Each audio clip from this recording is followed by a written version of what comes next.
عزت اور احترام کے لائق حاضرین و ناظرین، حمد باری تعالیٰ کے بعد تمامی احباب اپنے پیارے آقا و مولا ہادی برحق نور مجسم شفیع معظم نبی رحمت دانائے سبل ختم رسول مولائے کل صاحب خدا احمد مصطفیٰ جناب محمد مصطفیٰ صلی اللہ تعالیٰ علیہ وآلہ وسلم کے دربار مہربار میں اپنا اپنا تحفہ درود و سلام کی شکل میں پیش فرمائیں۔ الصلاۃ والسلام علیک یا رسول اللہ وعلی آلک واصحابک یا حبیب اللہ۔ الصلاۃ والسلام علیک یا رحمۃ للعالمین وعلی آلک واصحابک یا شفیع المسلمین۔ الصلاۃ والسلام علیک یا راحت العاشقین وعلی آلک واصحابک یا مراد المشتاقین۔ حاضرین محترم، گزشتہ 2 جمعوں سے ہم حضرت سیدنا صدیق اکبر رضی اللہ تعالی عنہ کی بارگاہ میں ان کا ذکر خیر کر کے اپنی طرف سے محبت کا خراج پیش کر رہے ہیں، اپنی نسبت اپنی عقیدت کا اظہار کر رہے ہیں تاکہ ان کے فیض و برکات، ان کی روحانیت اور ان کے ذکر پاک کی چاشنی سے اللہ تعالی ہمیں بھی مالا مال فرمائے، آمین ثم آمین۔ قرآن مجید کی وہی آیت کریمہ تلاوت کرنے کا شرف حاصل کیا ہے جو گزشتہ جمعہ کے موقع پر تلاوت کرنے کا شرف حاصل کیا تھا، اور وہاں ہی سے ذکر پاک شروع کروں گا جہاں آخری بات پر ترک کیا تھا۔ آخری بات آپ کی خدمت میں نے یہ رکھی تھی تاکہ تسلسل قائم ہو، ایک ربط پیدا ہو، وہ یہ تھی کہ ولیم میبر نے ایک بات کہی ہے، اور وہ بات یہ کہی ہے کہ نبی پاک کے سچا نبی ہونے کی سب سے بڑی دلیل ہمارے لیے یہ ہے کہ حضرت ابو بکر صدیق جیسے زیرک، بااصول، اعتدال پسند اور راست باز شخص نے سب سے پہلے انہیں نبی تسلیم کیا ہے۔ یعنی یہ دلیل کہ ایک آدمی بڑا ذہین ہے، راست باز ہے، بااصول ہے اور اعتدال پسند ہے، اور اسے اپنی سوسائٹی میں ایک بڑا مقام اور مرتبہ حاصل ہے، اس کی صلاحیتوں کو تسلیم کیا جاتا ہے، اس کے کردار پر کبھی انگلی نہیں اٹھتی، اس آدمی کا سب سے پہلے نبی پاک کو تسلیم کرنا یہ حضور کے سچے نبی ہونے کی دلیل ہے کہ ایسا آدمی انہیں سب سے پہلے تسلیم کر رہا ہے۔ اور یہ دوسری بات میں نے یہ عرض کی تھی کہ یہ اعزازات کا جو سلسلہ ہے حضرت سیدنا صدیق اکبر رضی اللہ تعالی عنہ کو جو حاصل ہے اولیت کے، جہاں آپ کو ایمان لانے میں اولیت کا اعزاز حاصل ہے، وہاں حضور کی ناموس کا دفاع کرنے میں بھی آپ کو اولیت کا اعزاز حاصل ہے۔ اور یہ میں نے عرض کیا تھا کہ آپ نے کوئی کسر اٹھا نہیں رکھی، اس معاملے میں کوئی سمجھوتا نہیں کیا، کسی چیز کی پرواہ نہیں کی، ہر چیز کو بالائے طاق رکھتے ہوئے اس بات کو ترجیح دی کہ رسول اللہ صلی اللہ علیہ وآلہ وسلم کی ناموس، آپ کے مقام و مرتبہ کی حفاظت اور آپ کی شان کا دفاع ایک کلمہ پڑھنے والے کے لیے سب سے اول ترجیح کا حامل ہے۔ یہاں تک بات اب تک ایک اور بات جو بڑی خوبصورت رہ گئی تھی، اس حوالے سے کر کے مضمون کو آگے لے جاتے ہیں وہ کہتے ہیں کہ رسول اللہ صلی اللہ علیہ وسلم نے، ولیم کہتا ہے کہ رسول اللہ صلی اللہ علیہ وسلم نے جو اسلام کا کمال، اسلام کا حسن، اسلام کی خوبصورتی، اسلام کے خوبصورت ضابطے اور اصول انسانیت کو عطا کیے، تو ان کے وصال کے بعد ان ساری چیزوں کو اصل شکل میں برقرار رکھنے کا اعزاز بھی حضرت ابوبکر صدیق کو حاصل ہے۔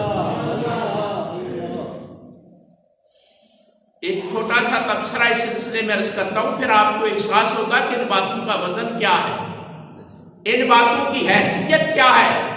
حضرت عبداللہ ابن مسعود رضی اللہ تعالی عنہ آپ فرماتے ہیں جب رسول اللہ صلی اللہ علیہ وسلم کا وصال ہوا، سرکار نے پردہ فرمایا، تو اسلام کی حالت ایک دفعہ ایسے ہو گئی تھی جیسے طوفانی بارش میں بھیگنے والی ٹھٹری ہوئی بکری ہو۔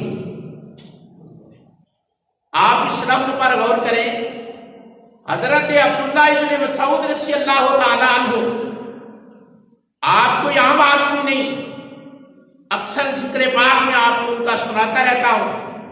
آپ فرماتے ہیں جب رسول اللہ صلی اللہ علیہ وسلم کا وصال ہوا، سرکار نے پردہ فرمایا، تو اسلام کی حالت ایسے تھی جیسے طوفانی بارش ہو اور اس بارش کے اندر ایک کمزور بکری بھیگی ہو اور ٹھٹری ہو، اور جو کیفیت اور شکل اور حیثیت اس کی ہوتی ہے، آپ فرماتے ہیں لوگوں پر اتنا غم، اتنا بوجھ اور ایسا سینوں پر اثر پڑا کہ لوگوں کے ذہن مفلوج ہو کر رہ گئے اور بدن لاغر ہو گئے کہ رسول اللہ صلی اللہ علیہ وسلم پردہ فرما گئے ہیں۔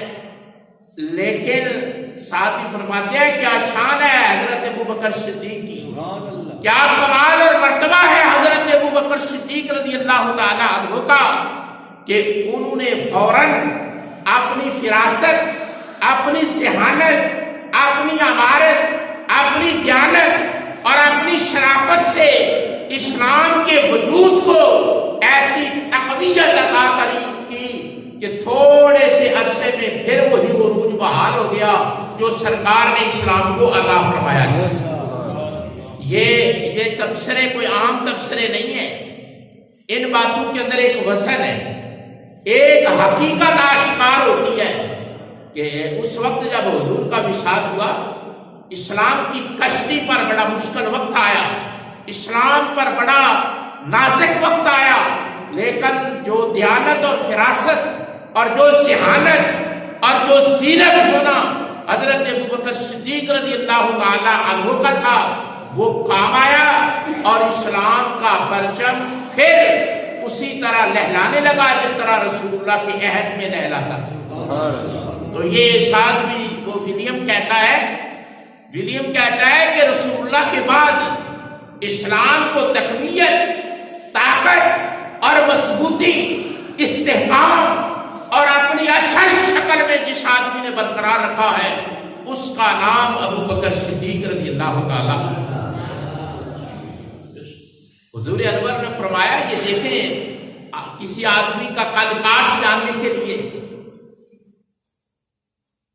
اسناد کی بڑی اہمیت ہوتی ہے، لوگوں کی رائے کی بڑی حیثیت ہوتی ہے۔ حضور نے فرمایا کہ اگر سارے ایمان والوں کا ایمان ایک پلڑے میں رکھا جائے،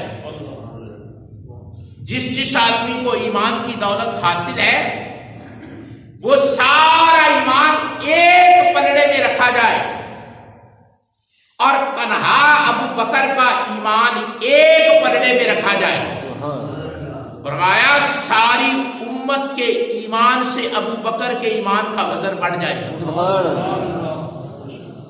اس کی وجہ کیا ہے؟ اس کی ایک وجہ ہے، ایک وجہ میں نے گزشتہ جمعے کے موقع پر بیان کی تھی، یہ تسلسل قائم کرنے کے لیے عرض کر رہا ہوں۔ ایک وجہ میں نے بیان کی تھی کہ حضور نے فرمایا کہ جو ایمان اللہ نے مجھے عطا کیا ہے اس ایمان کے مظہر ابو بکر صدیق رضی اللہ تعالیٰ عنہ۔ اس بات پر غور کریں کہ حضور نے فرمایا جو ایمان اللہ نے مجھے عطا کیا ہے اس کا اظہار جس انسانی وجود میں ہوتا ہے غیر نبوت میں، وہ وجود ابو بکر صدیق رضی اللہ تعالیٰ عنہ ہوتا ہے۔ دوسری وجہ علماء نے جو بیان فرمایا اس کی وجہ یہ ہے کہ حضور نے فرمایا کہ میری امت میں سب سے زیادہ میرے بعد رحم کرنے والا ابو بکر ہے۔ پھر غور کیجئے کیا حضور نے فرمایا میری امت میں حضور کائنات میں رحمت عالم بن کر آئے، سارے جہانوں کے لیے رحمت بن کر آئے، رحمت عامہ لے کر آئے۔ تاجدار انبیاء صلی اللہ علیہ وسلم کو اللہ تعالیٰ نے یہ اعزاز عطا کیا، فرمایا وَمَا أَرْسَلْنَاكَ إِلَّا رَحْمَةً لِلْعَالَمِينَ، کہ سارے جہانوں کے لیے رحمت سرکار بن کر آئے ہیں۔ تو سرکار نے فرمایا کہ میری امت میں میرے بعد یعنی سب سے زیادہ رحم کرنے والے انسانوں پر حضور ہیں۔ تو حضور نے فرمایا میرے بعد رحم کرنے والی ہستی جو ہے وہ حضرت ابو بکر صدیق رضی اللہ تعالی عنہ کی ہے۔ یعنی اس کا مطلب سمجھنے کی کوشش کریں، اس کا مطلب یہ بنتا ہے کہ حضور کے ایمان کے مظہر حضرت ابو بکر صدیق ہے، اور حضور کی رحمت عامہ کے مظہر بھی حضرت ابو بکر صدیق رضی اللہ تعالیٰ عنہ۔ یعنی ایمان کا اظہار حضور کو جو اللہ نے ایمان عطا کیا ہے اس کے مظہر بھی ابو بکر صدیق رضی اللہ تعالیٰ عنہ ہے۔ اور جو رحمت ایک خاص کوالٹی ہے، کسی پیغمبر کو اللہ نے رحمت عالم نہیں بنایا، انبیاء کو نبوت عطا کی، شان عطا کی، لیکن رحمت عالم نہیں بنایا، رحمت عالم آمنہ کے لال کو بنایا۔ تو حضور نے فرمایا میری رحمت میرے بعد جو تقسیم کرنے کا اعزاز ہے وہ حضرت ابو بکر صدیق رضی اللہ تعالیٰ عنہ کو حاصل ہے۔ بڑی اہم بات جو آج جمعہ کے موقع پر کرنی ہے اس کا تعلق اس بات سے ہے کہ قرآن مجید نے حضرت سیدنا صدیق اکبر کی نیت کا تذکرہ کیا۔ کوئی بھی آدمی کام کرتا ہے نا، اس میں نیت کا بڑا عمل دخل ہوتا ہے، اور حضور نے فرمایا انما الاعمال بالنیات، فرمایا اعمال کا دار و مدار نیتوں پر ہے۔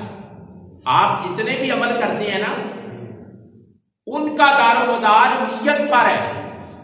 نیتیں جو ہوتی ہیں نا ان پر رزلٹ آتا ہے۔ اگر نیت ٹھیک نہ ہو، عمل بڑا بھی خوبصورت ہو، تو رزلٹ نصیب آپ کی نیت دیکھی جاتی ہے، اور نیت کا تعلق دل سے ہے۔ نیت کا تعلق دل سے ہے۔ آپ کوئی آدمی آپ کام کر رہے ہیں اور نیت کا مرکز آپ کا دل ہے، یہاں سے وہ منبع نیت کا پھوٹتا ہے، دوسرے آدمی کو کیا معلوم آپ کے دل میں کیا ہے۔ لیکن اللہ تو وہ ہے جو فرماتا ہے میں تمہارے سینوں کے اندر جو چیزیں پیدا ہوتی ہیں ان کو بھی جانتا ہوں، ان کو بھی جانتا ہوں۔ فرمایا کہ حضرت سیدنا صدیق اکبر کی جو نیت ہے، آپ میری بات پر غور کریں گے آپ کو تلذذ حاصل ہوگا، کوئی چیز آپ کو محسوس ہوگی کہ میں آپ کی خدمت میں کیا رکھنا چاہتا ہوں، کہ انسان کی نیت جو ہے نا اس پہ اس کے جو اعمال ہے اس کے نتائج مرتب ہوتے ہیں۔ فرمایا انما الاعمال بالنیات، اعمال کا دار و مدار نیتوں پر ہے، اور نیت کے بارے میں حضور نے فرمایا کہ اس کا مرکز انسان کا دل ہے۔ اب توجہ کرنا جو بات میں عرض کرنے لگا ہوں، نیت کا مرکز، مصدر، منبع اور محور وہ انسان کا قلب ہے، دل ہے۔ اور اللہ نے قرآن میں حضرت ابو بکر کی نیت کو بیان کیا ہے۔ کس کو بیان کیا ہے؟ نیت کو۔ پھر سمجھیں تھوڑا سا آگے جانے کے لیے کہ نیت جو ہے اس کا مرکز انسان کا دل ہے، اور انسان کا دل ایک جہان ہے۔ دل دریا سمندروں ڈونگے کون دلاں دیاں جانے ہو، یہ ایک جہان ہے۔ انسان کا قلب انسان کا دل ایک جہان ہے اور وہاں ارادے پلتے ہیں، خیالات جنم لیتے ہیں.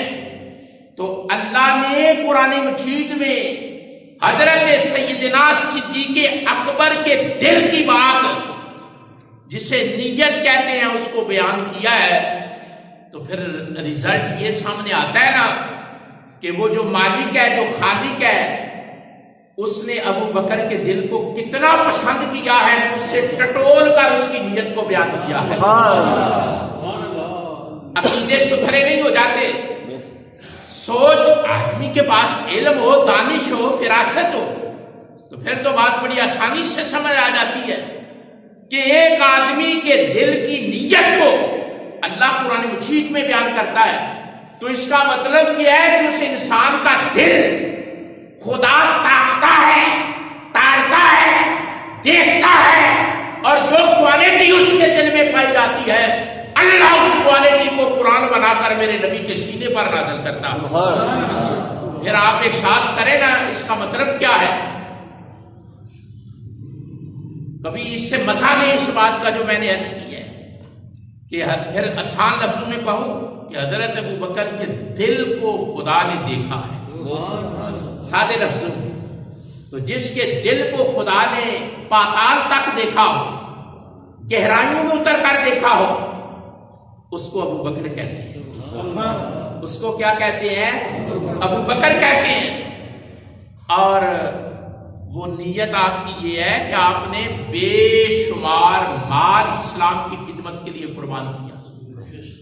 قرآن کا ایک بڑا مضمون ہے انفاق فی سبیل اللہ، کہ اگر اللہ مال دے اس کو اللہ کی راہ میں خرچ کرنا، اس پر قبضہ نہیں کر کے بیٹھ جانا، اس پر سانپ بن کر نہیں بیٹھ جانا، اس کو مزید فریض کر کے نہیں بیٹھ جانا. فرمایا اسلام کا مزاج یہ ہے، وہ چاہتا ہے کہ اگر اللہ تمہیں دولت دے، دینے والا بھی اللہ ہے اور خرچ کرنے کا حکم دینے والا بھی اللہ ہے. اور قرآن مجید نے جن ایمان والوں کی خصوصیات کا ذکر کیا ان میں ایک یہ بھی ہے کہ وہ اللہ کے دیے ہوئے میں سے اللہ کی راہ میں خرچ کرتے ہیں. اللہ نے جو مال دیا ہے اس میں سے خرچ کرتے ہیں. تو حضرت ابو بکر صدیق رضی اللہ تعالی عنہ نے جو اسلام کی خدمت کے لیے، اسلام کے غلبے کے لیے اور رسول اللہ صلی اللہ علیہ وسلم کے قلب اطہر کو خوش کرنے کے لیے جو مال خرچ کیا نا، اس پر جو پراپے گنڈے ہوئے کہ یہ آدمی اتنے مال دولت خرچ کر گیا، اس کا یہ مطلب ہے، اس کا یہ مطلب ہے، اس کا یہ مطلب ہے، یہ باتیں ہوتی ہیں نا. اللہ نے ان ساری باتوں کا جواب قرآن مجید میں دیا ہے.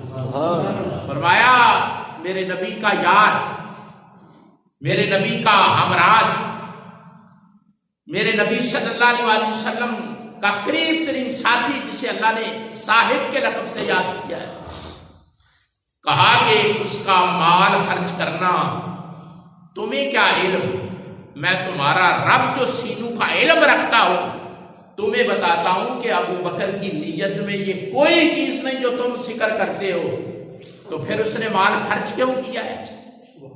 پھر اس نے مال خرچ کیوں کیا ہے؟ فرمایا الذی یؤتی مالہ یتزکا.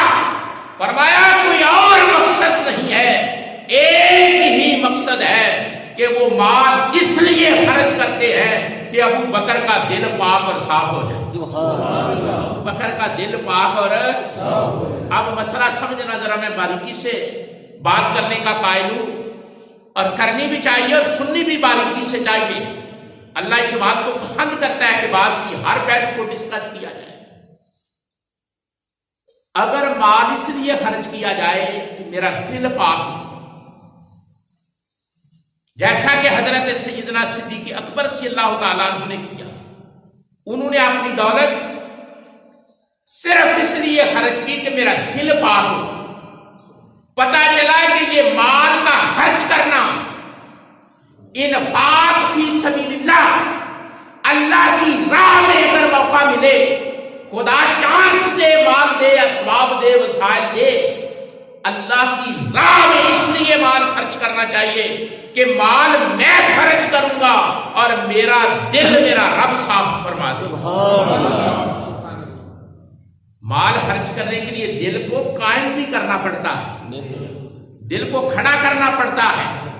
لیکن اگر کوئی آدمی اس لیے مال خرچ کرے کہ میرا دل صاف ہو جائے, میرے دل سے حسد, بغض, کینہ, مال کی محبت, مادیت پرستی, آلائشیں, تمام نقائص دور ہو جائیں, میں اس لیے اللہ کی راہ میں مال خرچ کرتا ہوں, تو یہ حضرت ابوبکر صدیق کی سنت ہے. یہ حضرت ابوبکر صدیق کی سنت. اور اس جذبے کو اللہ نے قرآن میں بیان کیا ہے کہ کبھی کبھی دولت اس لیے بھی خرچ کیا کرو کہ میرا دل پاک ہو جائے. اس لیے نہ خرچ کرو کہ میری بلے بلے ہو جائے, میرا نام آ جائے, مجھے شہرت مل جائے, لوگ کہیں بڑا سخی ہے, لوگ کہیں کیا بات ہے اس کی. نہیں, نیت یہ ہو کہ میرا دل اس مال خرچ کرنے سے اللہ پاک فرما دے. تو یہ سبق حضرت سیدنا صدیق اکبر کے عمل سے آپ تک منتقل کر رہا ہوں کہ کبھی کبھی انسان کو پیسے اس نیت سے خرچ کرنے چاہیے کہ اللہ ان خرچ کرنے کی وجہ سے میرے دل کو صفائی اور ستھرائی عطا کر دے. کوئی مسئلہ بھی سمجھ آ رہا ہے؟ اس حوالے سے بھی کبھی رائے خدا میں کوئی مال خرچ ہے کہ میرا دل صاف ہو جائے, میرا دل صاف ہو جائے. یہ حضرت سیدنا صدیق اکبر جب آپ نے غزوہ تبوک کے موقع پر, بڑی گہری بات ہے, حضور نے فرمایا لاؤ مال اسلام کے لیے, مال لاؤ جی, اپنی خدمات پیش کرو غزوہ تبوک کے موقع پر.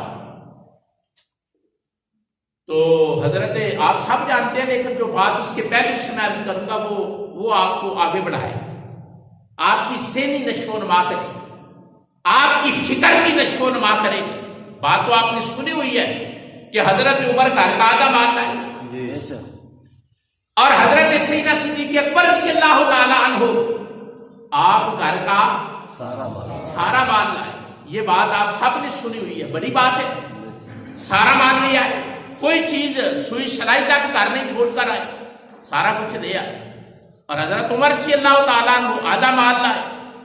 اور اسی دن حضرت عمر رضی اللہ تعالیٰ عنہ نے یہ عہد کیا تھا کہ آج کے بعد ابو بکر سے مقابلہ نہیں کرنا, نیکی کے کام میں جب بھی میں نے ان سے مقابلہ کیا ہے اللہ نے سبقت ابو بکر کو عطا فرمایا. نعرہ تکبیر, نعرہ رسالت, نعرہ تحقیق, شان صدیق اکبر.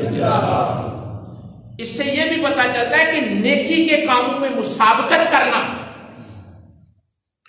مقابلہ پیدا کرنا نیکی میں, یہ ٹھیک ہے. یہ نیکی کے کام میں کمپٹیشن, مسابقت, ریس لگانا نیکی کے کام میں کہ وہ اگر 10 نفر پڑھتا ہے تو میں 20 پڑھوں گا, اس میں کوئی قباحت ہے؟ نیکی کا وہ کام ہو اس میں آدمی ریس لگائے, جذبہ مسابقت, آگے بڑھنے کی کوشش کرے, تو یہ اچھا جذبہ ہے, حسین جذبہ. اسلام اس کو پسند کرتا ہے. صحابہ آپس میں جذبہ مسابقت کو استعمال کرتے تھے کہ میں آگے بڑھ جاؤں, میں آگے بڑھ جاؤں, میں آگے بڑھ جاؤں. تو حضرت عمر کہتے ہیں غزوہ تبوک کے موقع پر جب حضرت ابوبکر صدیق مال لائے نا تو میں نے کہا بس بھائی, ساری زندگی ہو گئی ریس لگائے ہوئے, ہر موڑ پہ ابوبکر بڑھ جاتے ہیں, آج کے بعد میں نے ان سے مسابقت نہیں کرنی.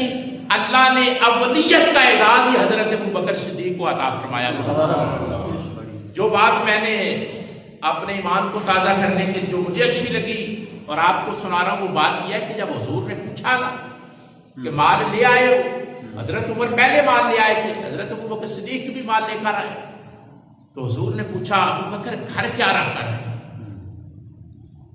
گھر, یہ بات بھی آپ نے سنی ہے, لیکن ایک نقطہ اس کے پہلو میں مخفی ہے اور وہ ایمان کو تازگی اور افزودگی عطا کرتا ہے. تو حضور نے پوچھا ابوبکر آپ گھر میں کیا رکھ کر آئے؟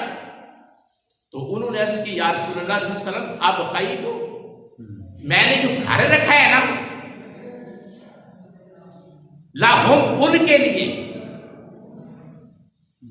لفظوں کے کھیل میں مزے کہ میں نے جو گھر رکھا ہے نا گھر والوں کے لیے وہ دو چیزیں رکھی ہیں، ایک اللہ رکھا ہے اور اللہ کا رسول۔ آپ پھر غور کریں، میں آپ کو کہاں لے کر جانا چاہتا ہوں۔ کہا کہ وہ جو میرے گھر والے ہیں نا، میرا بال بچہ ہے، اہل خانہ جو ہے، میرے جو گھر والے ہیں، ان کے لیے تو میں اللہ اور اللہ کا رسول۔ علماء پتہ ہے صوفیاء کیا فرماتے ہیں؟ یہ بات تو تھی گھر والوں کی، یہ بات تھی کہ کہا گھر والوں کے لیے اللہ رکھا ہے اور اللہ کا۔ اگر حضور پوچھتے ابو بکر تو نے اپنے لیے کیا رکھا ہے، یہ بات چس دینے والی، یہ بات چس دینے والی ہے۔ فرمایا کہ پوچھا تو یہ تھا کہ گھر والوں کے لیے کیا رکھا ہے، تو حضرت ابو بکر صدیق رضی اللہ تعالیٰ عنہ نے عرض کیا یا رسول اللہ صلی اللہ علیہ وسلم، گھر والوں کے لیے میں نے اللہ کو رکھا ہے، اللہ کے رسول کو رکھا ہے۔ علماء نکتہ اٹھاتے ہیں، اہل معرفت بحث کرتے ہیں کہ فرض کرو کہ اگر حضور یہ پوچھتے اے ابو بکر بتاؤ اپنے لیے کیا رکھا ہے، تو کہتے ہیں کہ اگر یہ سوال حضور کرتے تو پھر رنگ دیکھنے والے تھے، پھر رنگ دیکھنے والے تھے، پھر معرفت کے جو دروازے کھلتے، پھر حقیقتوں کے جہان آباد ہوتے، پھر جو اسرار اور رموز کھلتے، پھر جو معرفت کے الفاظ ابو بکر بولتے، پھر رنگ اور ہوتا۔ لیکن حضور نے سوال ابو بکر کا نہیں کیا، سوال یہ کیا کہ گھر والوں کے لیے کیا رکھا ہے، تو کہا میں نے ان کے لیے اللہ کو رکھا ہے، اللہ کے رسول کو رکھا ہے۔ گھر میں اللہ کو رکھا ہے اور اللہ کے رسول کو رکھا ہے۔ اور اس دن حضور نے کام کیا، کام یہ کیا کہ فرمایا ابو بکر رضی اللہ تعالیٰ عنہ حضور کے سامنے ایسے دوزانو بیٹھے تھے، مال جب لے کر آئے نا، سارا گھر کا مال آدمی لے کر آیا ہو، لیکن سراپا ہے کہ جس ہے، انکساری ہے، آجزی ہے، مسکینی ہے، سارا مال پیش کیا اور حضور کے سامنے ایسے بیٹھے۔ تو حضور نے فرمایا ابو بکر میرے قریب آؤ، میرے قریب آؤ۔ تو حضرت ابو بکر صدیق اٹھے نہیں، یعنی اٹھ کر قریب نہیں، تھوڑا سا اپنے گھٹنوں کو سرکایا، بیٹھے بیٹھے نا۔ آپ اس انداز پر غور کریں جو میں آپ کی خدمت میں عرض کر رہا ہوں۔ یہاں ایسے بیٹھے تھے حضور کی بارگاہ میں، گھر کا سارا مال پیش کیا، گفتگو ہو رہی تھی، اور گفتگو یہ ہو رہی تھی کہ گھر کیا چھوڑ کر آئے۔ علماء نے یہ بھی لکھا ہے کہ حضور کو علم تھا کہ ابو بکر کچھ نہیں چھوڑ کر آیا سوائے اللہ اور اللہ کے رسول۔ کسی سے سوال نہیں کیا، ابو بکر سے سوال کیا نا، گھر تو خالی ابو بکر نے کیا تھا، یہ نہیں کہا حضرت ابو بکر صدیق نے کہ میں سارا مال لے آیا، نہیں، فرمایا گھر کا چھوڑ کر جس کی بارگاہ میں مال لایا جا رہا ہے اسے علم ہے کہ یہ سارا لے آیا۔ یہ تو ایسے نا دوزانو ہو کر حضور کے سامنے بیٹھے تھے، تو حضور نے فرمایا ابو بکر قریب آ جاؤ، میں لفظ پڑھتا ہوں، پھر آپ کا تخیل میں دیکھوں گا کتنی پرواز کرتا ہے۔ حضور نے فرمایا ادنو منی،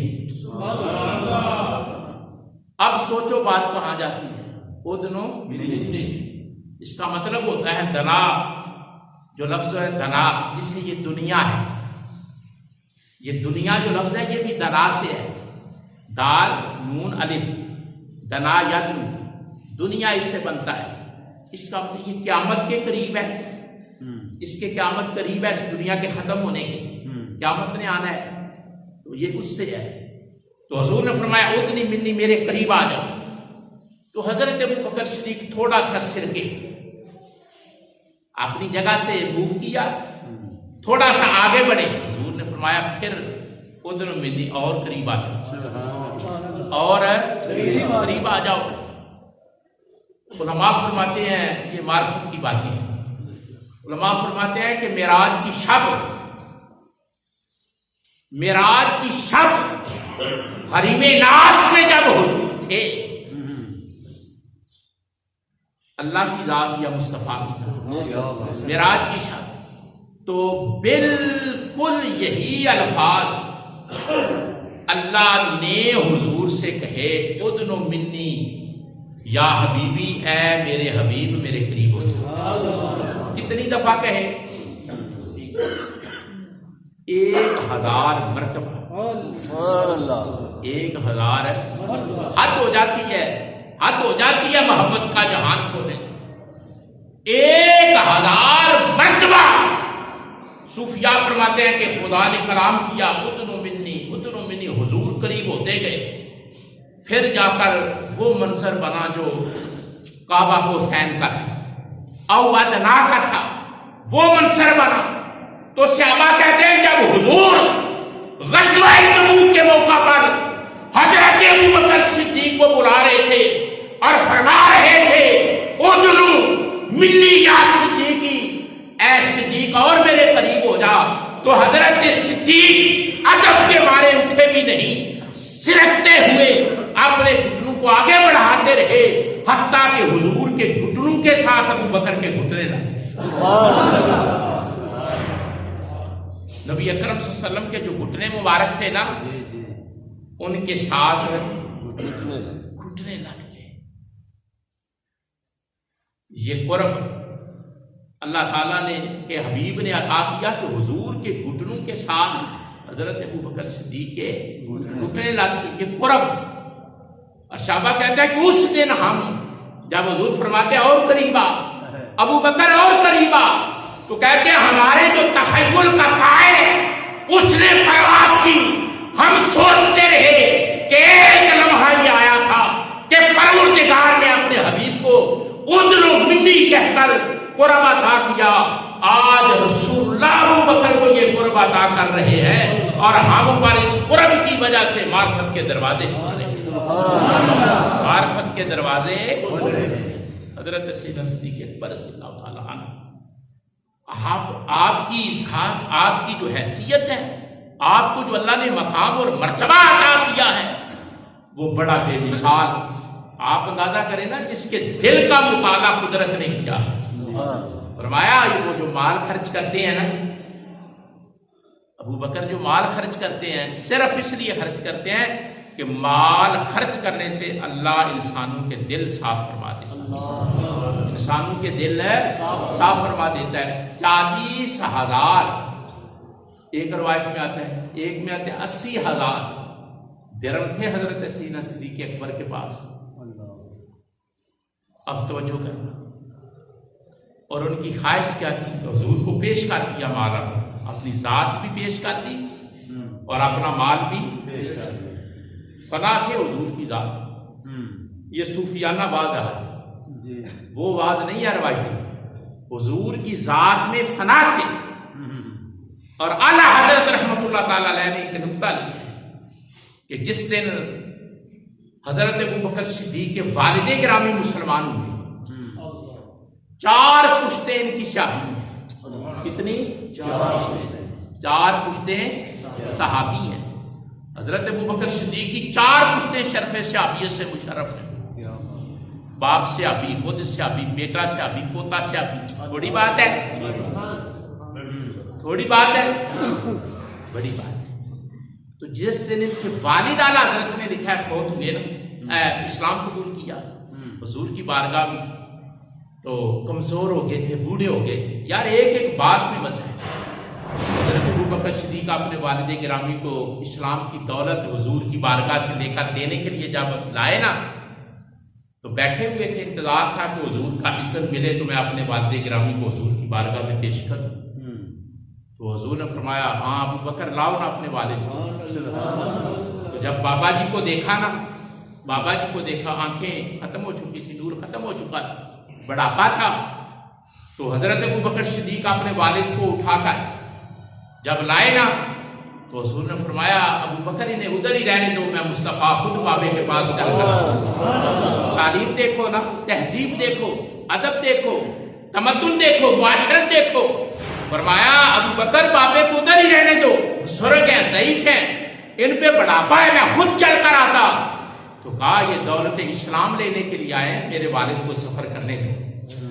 جب لائے گئے نا بڑی توجہ سے، اس سے یہ مسئلہ بھی پتہ چلتا ہے کہ کبھی کبھی اپنے باپ کو کسی ایسی جگہ لے جانا جہاں سے کچھ ملتا ہو، یہ ابو بکر کی سنت ہے، حضرت ابو بکر کی سنت ہے۔ تو حضور کی بارگاہ میں جب ہاتھ دیا تو دوسری طرف توجہ کریں، ہاتھ دے کر بیعت کی ہے آپ کے والد نے، اسلام قبول کیا ہاتھ میں ہاتھ دے کر، تو اس وقت حضرت ابو بکر پھوٹ کر رو پڑے۔ جب آپ نے کلمہ پڑھا تو پھوٹ پھوٹ کر رو پڑے۔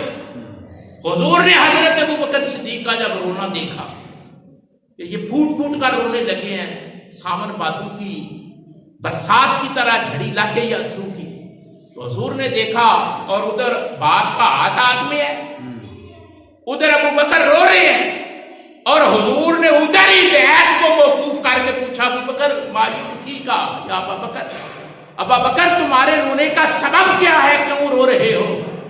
عرض کی یا رسول اللہ صلی اللہ علیہ وسلم یہ میرا باپ ہے، یہ میرا باپ ہے اور کلمہ پڑھ رہا ہے، میرے دل میں ایک خیال آیا ہے، کاش آج آپ کا چچا کلمہ پڑھتا، جس طرح میرا دل ٹھنڈا ہو رہا ہے آپ کا چچا کلمہ پڑھتا تو آپ کا دل ٹھنڈا ہو جاتا۔ فکر کیا تھی کہ حضور کا دل ٹھنڈا، یہ تو میرا باپ کلمہ پڑھ رہا ہے نا، تو میرا باپ جب کلمہ پڑھا تو ابو بکر کا دل ٹھنڈا ہو رہا ہے، کاش حضور کا چچا کلمہ پڑھتا۔ عرض کی یا رسول اللہ صلی اللہ علیہ وسلم آپ کے چچاؤں میں سے کوئی کلمہ پڑھتا اور آج آپ کا چچا کلمہ پڑھتا اور آپ کا دل اس طرح ٹھنڈا ہوتا جس طرح میرے والد کے کلمہ پڑھنے سے ابو بکر کا دل ٹھنڈا ہوتا ہے۔ تو یہ سوچ کر کہ آپ کے چچا نے بھی کلمہ نہیں پڑھا تو یہ خیال مجھے جو آیا ہے نا آپ کی ٹھنڈک کا آیا ہے۔ صوفیہ فرماتے ہیں کہ آپ کا اس حد تک دور اندیشی سے جا کر سوچنا یہ اس بات کی دلیل ہے کہ آپ رسول اللہ کی ذات میں فنا ہوتے، فنا فر رسول تھے، فنا فر یعنی کسی کی کیفیت غور کرنا، کسی کے احساسات، کسی کی کیفیت۔ محبت کی بڑی تعریفیں ہیں، یہ نوجوان کم از کم جو پڑھے لکھے ہیں ان تک یہ بات ضرور پہنچے۔ محبت کی بڑی تعریفیں ہیں، آج تک کوئی ایک واضح کوئی تعریف ایسی نہیں جس پر سب کا اتفاق ہوا ہو، ہر آدمی نے محبت کی جدا تعریف کی ہے، لیکن ایک تعریف میں نے نفسیات کی کتاب میں کل پرسوں اسٹڈی کی ہے، اسی حوالے سے حضرت سیدنا ابو بکر صدیق رضی اللہ تعالیٰ عنہ کے حوالے سے پڑھتے ہوئے کہتے ہیں کہ محبت اس بات کا نام ہے کہ کسی کی روح، ایک جملہ ہے لیکن سمٹ کر آ جاتی ہے تعلیمات، فرمایا کسی کی روح اور شخصیت، پرسنالٹی، سول اینڈ پرسنالٹی، کسی کی روح اور شخصیت، یہ کسی کی روح اور شخصیت کوئی اپنے اندر اتار لے اپنی روح میں اور اپنی شخصیت میں، اس کو محبت کہتے ہیں۔ سبحان اللہ،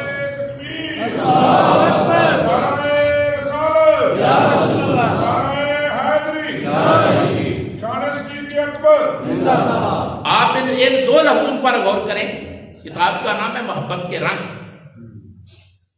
اس میں محبت کی جو تعریف ہے نا وہ یہ ہے کہ کسی کی روح اور شخصیت کو اپنی روح اور شخصیت میں اتار لینے کا نام محبت ہے۔ کہتے ہیں کہ ہجرت کے سفر میں، غار ثور میں اس کا کمال اظہار ہوا ہے کہ جب وہاں اس غار سے نکلے ہیں، آگے کا جو سفر کیا ہے، لوگ جج نہیں کر سکتے تھے کہ اللہ کے رسول کون ہے اور ساتھ حضرت ابو بکر تھے کہ وہ کون ہے، تو حضرت ابو بکر صدیق نے اپنی چادر کو حضرت سیدنا صدیق اکبر نے اس کو لے کر جھنڈے کی شکل میں، چھاؤں کی شکل میں حضور کے اوپر رکھی کہ میرے عمل سے پتہ چل جائے کہ یہ غلام ہے، یہ آقا، یہ غلام ہے، یہ غلام ہے، یہ جہاں مجدد پاک نے لکھا ہے، مجدد پاک نے لکھا ہے کہ مجدد پاک کے جو یہ صوفیاء کا جو کیونکہ حضرت سیدنا صدیق اکبر نقشبندیوں کے امام ہیں، سبحان اللہ. تو مجدد پاک کی تعلیمات کو ایڈ کرنا میں تسلسل سمجھتا ہوں. مجدد پاک نے لکھا ہے کہ جو مجدد پاک کے مرشد گرامی تھے نا خواجہ باقی باللہ رحمۃ اللہ تعالیٰ نے حد کر دی ہے، کمال کر دی ہے کہ ان کا ایک نوکر تھا نان بائی روٹیاں بنانے والا. تو ایک دن رات کو مہمان آئے، بات آگے ہے جو سمجھنے والی ہے، واقعات روایت تک نہ رہے، بات جو مجدد پاک نے لکھی ہے اس پہ غور کر. ایک رات کو مہمان آئے اور رات کا کافی وقت گزر چکا تھا. تو صوفیاء کی جو میجر کوالٹی ہے نا وہ یہ ہے کہ لوگوں کو کھانا کھلاتے ہیں اور خدمت کرتے ہیں. کھانا کھلانا اور خدمت کرنا. بات سمجھ آ رہی ہے؟ تھوڑا سا اس کو بیدار مجلس سے سننا. کافی وقت گزر چکا تھا، رات کا وقت تھا، تو آپ نے اپنے نان بھائی کو، روٹیاں پکانے والے کو، تندورچی کو بلایا اور بلا کر فرمایا ان کے کھانے کا بندوبست کرو.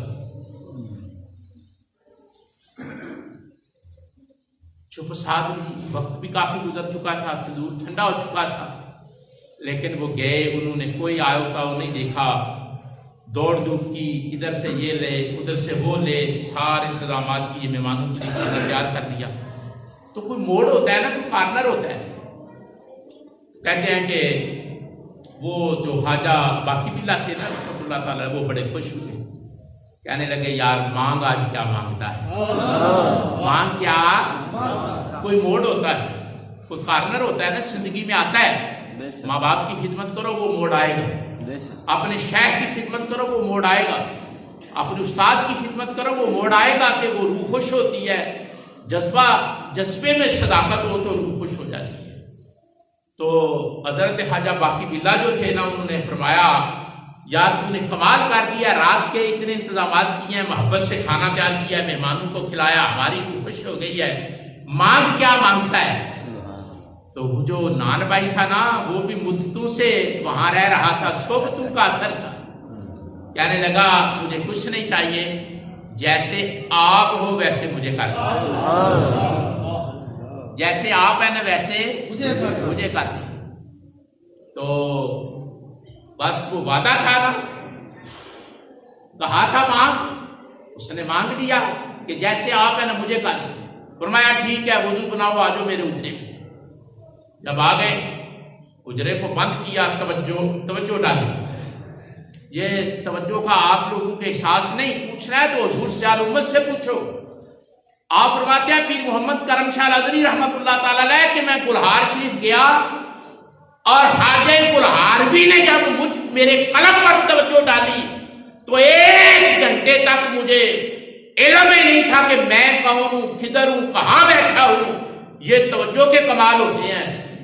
تو جب خواجہ باقی باللہ نے کمرے کو بند کیا، توجہ ڈالی، تندورچی تھا، روٹیاں لگاتا تھا، لیکن آج توجہ ڈال دی گئی. جب توجہ بڑھی نا تو اندر بھی اسی طرح روشن تھا اور چہرہ بھی ہو بہو اسی طرح ہوا. صبح کے وقت، تہجد کے وقت جو آدمی وضو کراتا تھا نا وہ آیا نا تو اس نے دروازے پہ دستک دی. تو حضرت خواجہ باقی باللہ نے دروازہ کھولا تو وہ جو دستک دینے والا تھا نا وہ کہتا ہے میں نہیں پہچان رہا تھا کہ دونوں میں سے پیر کون ہے اور نہیں پہچانا جا رہا تھا کہ خواجہ باقی باللہ کون ہے اور نان بھائی کون ہے.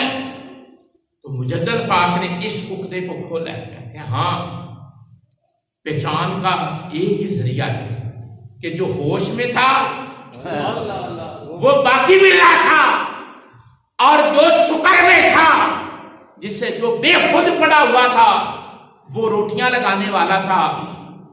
خواجہ باقی باللہ کا تو معمول تھا کہ وہ روزانہ فکر میں مصروف ہوتے رہے.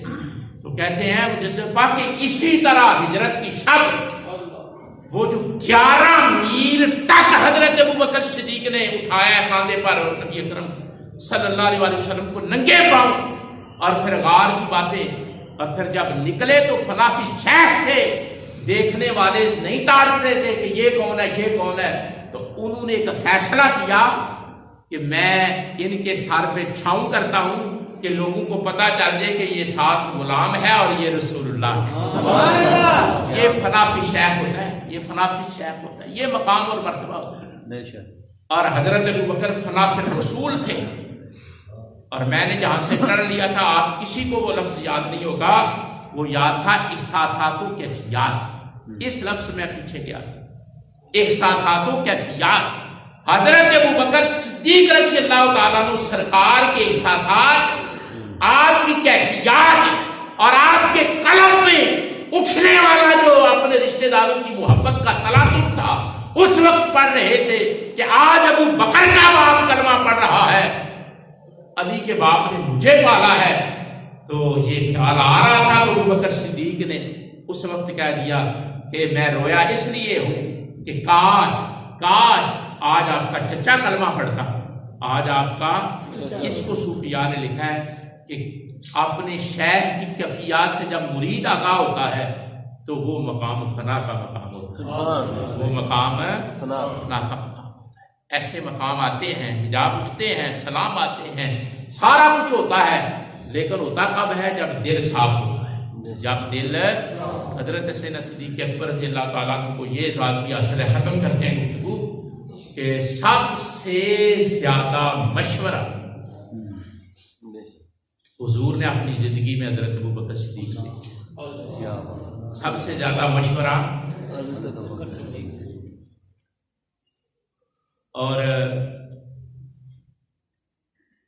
دو باتیں خصوصی طور پہ امتیاز تھا حضرت سیدنا صدیق اکبر کا. ایک علم الانساب، علم الانساب، نسب کی جمع انساب. نسب، یہ کس کا بیٹا ہے، اس کا باپ، دادا کون تھا، پردادا کون تھا، آگے تک جاننا. پھر وہ کدھر سے تھے، ان کا رویہ کیسا تھا، ان کی وہ کیا کرتے تھے، ان کے معاملات کیسے تھے، ان کے کون کون لوگ کہاں کہاں.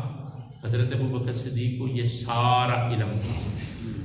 پورے عرب کا نسب جانتے تھے حضرت ابوبکر صدیق، پورے عرب کا نسب جانتے تھے. ہمیں دوسرے گاؤں کے آدمی کا نہیں پتا ہوتا کہ وہ کون ہے. بڑا پتا ہوتا، اس کا نام پتا ہوتا ہے، نام سے بھی شکل کا پتا ہوتا ہے. حضرت ابوبکر صدیق کو پورے عرب کے نسب کا پتا تھا اور حضور کو بتاتے رہتے تھے، یا رسول اللہ کہاں ایسا ہے، ان کی یہ عادتیں ہیں، ان کی یہ باتیں ہیں، ان کا یہ معاملہ ہے، ان کا یہ معاملہ ہے. ساری خبر رسول اللہ کو بتاتے رہتے تھے اپنے اس علم کی روشنی کی وجہ سے. دوسرا ایک علم تھا آپ کو خصوصی طور پہ حاصل تھا، جسے کہتے ہیں ایام عرب. ایام عرب، پورے عرب میں جو تاریخی واقعات تھے وہ حضرت ابوبکر صدیق کو ازبر تھے. ایام عرب، ہسٹری کے تمام واقعات حضرت ابوبکر صدیق کو ازبر تھے اور رسول اللہ ان سے شیئر کرتے رہتے تھے، بتاتے رہتے تھے رسول اللہ کو، یا رسول اللہ فلاں عرب میں جو واقعہ ہوا تھا وہ اس طرح ہوا تھا، فلاں جو واقعہ ہوا تھا اس طرح ہوا تھا. اپنے آباء و اجداد سے یہ دو باتیں. اور حضور انور صلی اللہ علیہ وسلم نے اپنی زندگی میں جس بندے سے سب سے زیادہ مشورہ کیا ہے، اس بندے کا نام حضرت ابوبکر صدیق ہے. مشورہ عام آدمی سے کیا جاتا ہے؟ بتاؤ نا، آپ نے کوئی مشورہ کرنا ہو تو کسی عام آدمی سے کریں گے؟ مشورہ خاص آدمی سے کیا جاتا ہے. خاص آدمی مشورے کے لیے ہوتے ہیں، عام آپ لوگوں سے مشورہ نہیں کیا جاتا. اور حضرت ابوبکر صدیق رسول اللہ کے خاص منتخب کردہ انسان تھے. اللہ نے ان کو پیدا ہی حضور کے لیے کیا تھا، اور انہوں نے نبی اکرم صلی اللہ علیہ وسلم کی جو وفا کی ہے، حضور سے جو معاملہ کیا نبی اکرم صلی اللہ علیہ وسلم سے، وہ رہتی دنیا تک محبت ہے، عشق ہے. آج بھی اگر جب آداب محبت بیان کیے جائیں گے تو جو بندہ پہلے نمبر پر آئے گا رسول اللہ کے آداب بیان کرنے میں، وہ حضرت ابوبکر صدیق، وہ حضرت ابوبکر صدیق ہوں گے. ابھی بات ختم نہیں ہوئی، یہ اگلا جمعہ بھی اسی طرح آپ تک کوئی باتیں عرض کی جائیں گی، چلیں گی. آپ تک یہ باتیں عرض کرنے کا مقصد یہ ہوتا ہے کہ آپ کے دل میں بھی حضور کی محبت پیدا ہو، اور یہ آپ کو احساس ہو کہ جن لوگوں نے کمال حاصل کیا، حضور سے کس طرح وابستہ ہوتا ہے، نبی پاک سے کس طرح جڑ کر کیا ہے. یہ ایک جملہ میں نے عرض کیا تھا، بڑی آسانی کے ساتھ دہرا دیتا ہوں. سب سے بڑی بات ہوتی ہے کسی کی روح اور شخصیت کو اتارنا، حضرت ابو بکر صدیق نے کوئی عمل ایسا نہیں کیا جو مزاج رسول کے خلاف ہو. آپ کی شخصیت کو آپ نے اپنے قالب میں ڈال دیا. یہ وجہ ہے کہ حضور نے فرمایا، بس ختم ہو رہی ہے بات، حضور نے فرمایا 360 خوبیاں ہیں. حضور نے فرمایا خوبیاں کتنی ہیں؟ 360. فرمایا ابو بکر میں ساری موجود. فرمایا خوبیاں 360 ہیں، اخلاق 360 ہیں، ابو بکر میں وہ سارے کے سارے موجود ہیں. پھر فرمایا 8 جنتیں ہیں، ہر جنت ابو بکر کو آواز، ہر جنت ابو بکر کو تو مجھ میں آ جا، تو مجھ میں آ جا، تو مجھ میں آ جا. لیکن ابو بکر تو وہی ٹھہریں گے جہاں حضور، جہاں حضور. یہ بڑا مقام ہے. اگلے جمعے پر میں نے سیدنا صدیق اکبر کا جو ذاتی قسم کا کردار تھا نا، جس سے ہمیں کچھ سیکھنے کو ملے گا، آپ کی ایسی باتیں جس سے ہم کچھ سیکھ سکیں. اور میں یہ آپ سے عرض کروں، کام تو ہم اچھا خود بھی کر سکتے ہیں، لیکن اگر حضرت ابو بکر صدیق کی نسبت سے کریں گے تو دو راجر ہو، کنیکٹڈ جلدی ہو جائیں گے. اللہ ہم سب کا حامی و ناصر ہو.